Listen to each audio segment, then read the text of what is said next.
Our next guest has been the President of the European Council, the head of the UNHCR, and of course, a former Prime Minister of Portugal. Fresh from taking office earlier this year, please welcome the Secretary General of the United Nations, Antonio Guterres.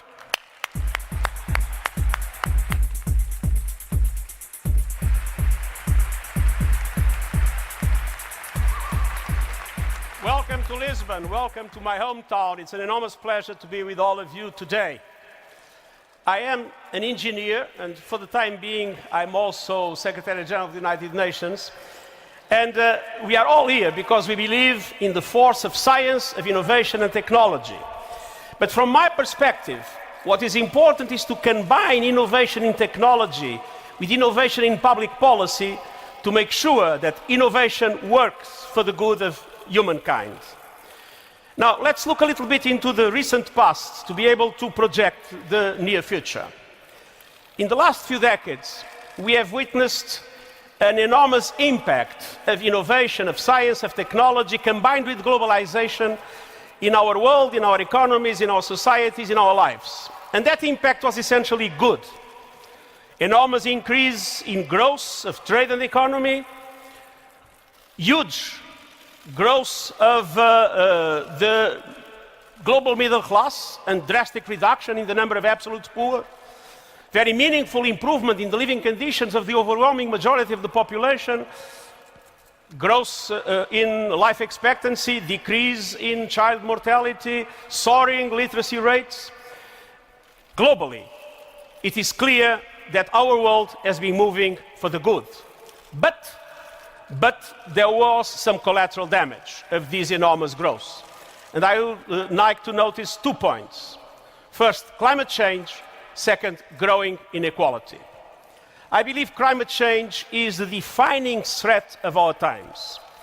And climate change combines with a different other set of megatrends, population growth, chaotic urbanization, food insecurity, water scarcity, being climate change the engine, the main accelerator. And this interrelation is creating, as we all see, what is probably the biggest threat to our planet today. We see hurricanes and other natural disasters becoming more and more frequent, more and more intense, and with more devastating humanitarian consequences. We see at the same time desertification making progress, human environments being destroyed, people having to flee, massive movements of population, refugees and migrants. And at the same time, we see a larger competition for resources that triggers instability or conflict and makes climate change also a security problem in today's world. At the same time, growing inequality. 8 men, because they are men, not women, 8 men own as much wealth as half, the poorest half of humanity. And as we live in an environment of global prosperity, it is more difficult for people to feel they are left behind. People, but also sectors and regions in the rust belts of this world, that looking, because globalization is also a globalization of communication, looking at the rest of the world, knowing what's going on around, feel sometimes discriminated, they feel angry, and this is a factor of instability and conflict. And it is undermining the trust of people in relation to institutions, the trust of people in governments, the trust of people in relation to international organizations like the UN, the trust of people in relation to political establishments. And this has also helped the development of forms of populism, xenophobia, racism that are undermining the social cohesion of our societies. Which means we need to be aware that globalization is a force for good, that development of new technologies is a force for good, but we need to be attentive to be able to respond to the eventual collateral damage that exists. Now, there is a way to respond. To respond to climate change with climate action, to respond to increased inequality with a struggle for a fair globalization. And the international community was able last year to come to 2 historic agreements. One, the Paris Agreement on climate change. Second, the Agenda 2030, approved by all nations in the world with a perspective of inclusive and sustainable development with the so-called Sustainable Development Goals, with the objective of leaving no one behind. But the problem, as you can imagine, is a problem of implementation.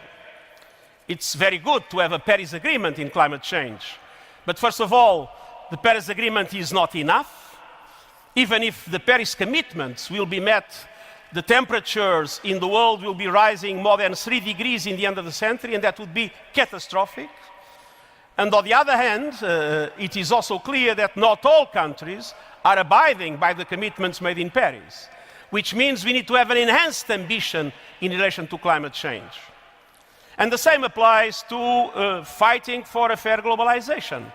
We need to be able to combine efforts of governments, of companies, of the business sector, of financial markets, of the civil society, in order to make sure that we are able to eradicate poverty, to bring education and health for all, to clean the oceans, and to do a number of other things that are essential for the life in our planet to be sustainable and to be inclusive.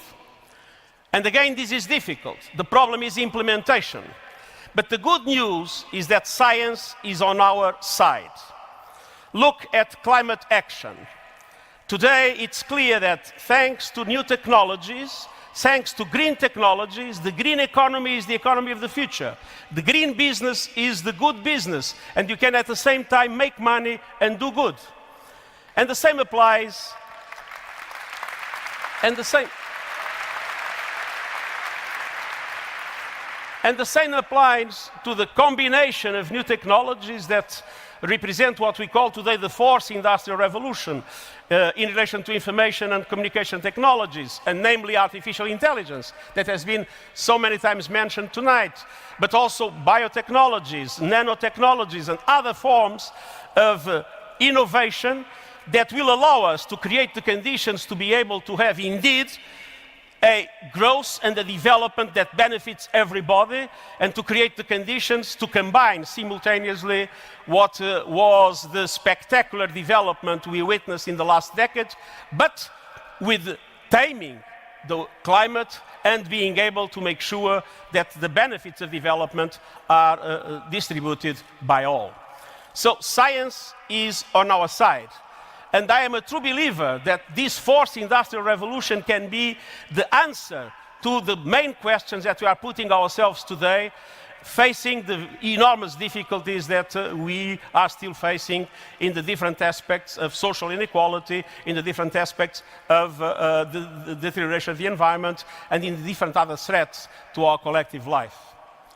But as in relation to the past, we need to be able now to look into the near future with a strategic vision, and combining the action of governments with the private sector, with researchers, academia, the civil society, in order to be able to make sure that this fourth industrial revolution is indeed in all its aspects a force for good.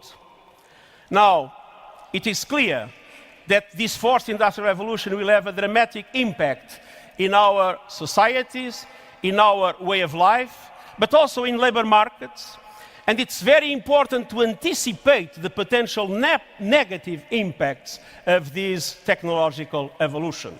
Just to give an example, in the country where I live today, in the US, the profession that has more people working in it is driving.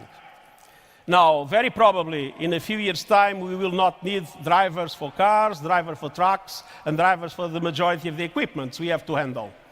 So we risk to have massive unemployment, both in the developed and in the developing world, with the development of some of the new technologies that we are facing. The answer is not, of course, to stop that development. The answer is to be able to adapt the way we work in our societies in order to be able to anticipate this trend instead of responding to it when it comes and doing it too late, as it sometimes has happened in the past. And that means a revolution and the massive investment in education and training. And the education we need for the future is different from the education we are used to discuss. It's not how to learn to do things, but how to learn, because the things we do will not be done tomorrow.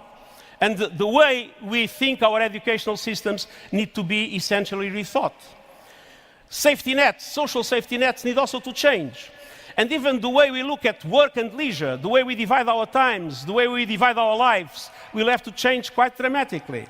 And so it is absolutely essential that governments, the civil society, the business sector, the academia, work together, discuss together, raise these issues that have been ignored in the public debate, because those are the issues that will allow us to be able to face the future and to avoid the mistakes of the past. And my appeal to those that are in this Web Summit, again, governments, businesses, academia, researchers, scientists, is to start seriously discussing the impacts of the fourth industrial revolution in the societies of tomorrow. And then, as it was said in several of the interventions we heard, science and technology are not value neutral. We can use genetic engineering to get rid of diseases, and that is fantastic, but we can use genetic engineering to produce monsters, and that is terrible. We can use the cyberspace to facilitate our lives in everyday work that we do and in all other aspects of the way we live in a community. But we can also use the cyberspace to facilitate the recruitment of terrorists for terrorist organizations. Now, when we are aware of this fact, I think it's important to think how we can make sure that innovation is a force for good. And there are, I think, two things we need to avoid. First is the stupid reaction to say, let's stop innovation. And it is stupid because it is impossible and because it will not allow to take benefit of all the positive aspects of innovation. So those that say this is too dangerous, too complicated, it's better to stop it, I think that they have no point. And second thing, to avoid the naive approach to think that traditional forms of regulation, like the ones we have today for energy or for the financial system or for the insurance system, can solve the problem. The truth is that those forms of regulation that are usually managed by governments or by intergovernmental organizations take time, they are complex, they are one-sided, and obviously they are not able to respond to the fast-changing world we are now facing with these new technologies and new forms of innovation. Which means that the only way to be able to establish mechanisms of regulation for the future will have to be different. We'll have to combine all stakeholders. We'll have to bring together governments, companies like the ones we heard today, scientists like the ones who, like Stephen Hawking, that spoke to us, but also the civil society, the academia, and again, establish platforms of discussion how to do norm setting, how to establish regulatory frameworks that are flexible, that allow to combine the freedom of innovation that is absolutely essential for the future of humankind, but to combine it with the protection of human rights that is absolutely essential also to preserve the social cohesion of our societies. Governments cannot do it alone. Intergovernmental organizations like the UN cannot do it alone. This needs to be done by all actors, coming and discussing it together, and this is why the Web Summit is so important here today. And to do it properly, we need to make sure that we combine our energies, to make sure that we are able to put all our experiences together, and that we use opportunities like these to seriously discuss the problems that we face, and at the same time to maximize the potential of the enormous advantages that the innovations we are discussing can provide to our world. I do believe that this Web Summit is an opportunity for us to come together, and coming together to make sure that the power of science, the power of technology, and the power of innovation are a power for good, to make a better world and for the benefit of us all. Thank you very much.